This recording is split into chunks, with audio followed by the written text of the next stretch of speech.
Hey, it's Jay. I'm out of my dungeon so I can move some weights around without hurting the floor. And I want to talk formally about something you probably know intuitively. That's a force-velocity relationship when we talk about muscle contraction. The relationship is fundamentally relatively simple. It just says that I can move lighter weights faster than I can heavier weights.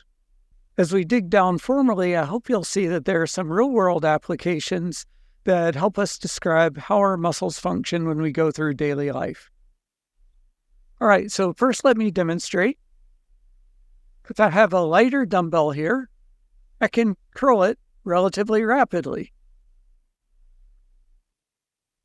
As I get to a heavier weight, then maximal velocity of contraction is slower. Now I'm going to dump a few weights in the bag there, and then probably not impress you with the big guns, but you'll see that when I try to lift this weight, I can do an isometric contraction, but I can't move the weight. In an isometric contraction, the muscle isn't moving. The velocity is zero. That means as the muscle produces more and more force, the maximum velocity of contraction decreases until it reaches zero. The force-velocity relationship just puts this on a graph. If I have an unloaded muscle, the resistance goes to zero, and the muscle can contract at the fastest velocity. As the force produced increases, the velocity slows until we eventually have the force produced in an isometric contraction. When you see this graph, you can always think back to the basic principle: we can lift lighter weights faster than heavier weights. Okay, let me just redraw this to clean it up a little bit. Do everything in white. Put 0 for an isometric contraction. And then everything on the right side of the graph, greater than 0, is a concentric contraction. This is a muscle shortening. Here in the bottom right, we have on the x-axis fast contraction and low weight or low force. And then in the upper left, we have a slow contraction on the x-axis and high force. Since we understand the molecular basis of muscle contraction, we can explain the force-velocity relationship in terms of what's happening with cross bridges in the sarcomere. If we know that each cross bridge produces the same amount of force, and the muscle is producing more force in a slower contraction, then there must be a greater number of cross bridges.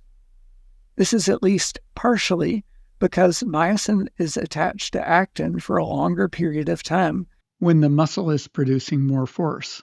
You can imagine each myosin molecule taking a step as the load increases, and the myosin molecule is going to be attached for a longer period of time. On the other hand, binding to ATP, releasing actin, recocking, and binding again isn't affected as much. So during a higher force contraction, myosin is bound to actin for a greater percentage of the time. Because a greater number of cross bridges are formed at any given time, the amount of force increases. Hopefully this makes sense so far, but we're not quite finished. We've talked about concentric contractions and isometric contractions. But what happens during an eccentric contraction? During eccentric contractions, the muscle lengthens, which means the velocity is negative. It turns out, during an eccentric contraction, a muscle can produce even more force than during an isometric contraction. We can still consider a model where the increased force is due to increased number of cross bridges, but there's still some debate in the field about the precise mechanism. At the end of the day, what we need to know is that the amount of force during an eccentric contraction increases, and the faster the eccentric contraction, the greater the amount of force the muscle can produce. This, of course, plateaus at a certain amount of muscle tension, and the muscle can't create more force. All right, so what did we learn in this video? Muscles can move lighter weights faster than heavier weights.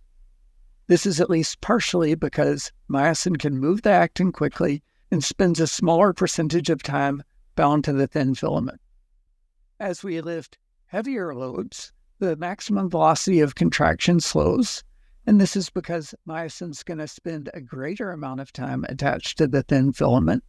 There are a greater percentage of myosin molecules bound to the thin filament at any given time, so the amount of force increases. The maximum force produced by the muscle in an eccentric contraction increases as the weight gets heavier and the speed of the contraction gets more negative. Bottom line, if you want to see the maximum amount of force you could produce during elbow flexion, have a crane drop a house and see how much you can slow down the house as it falls towards the ground.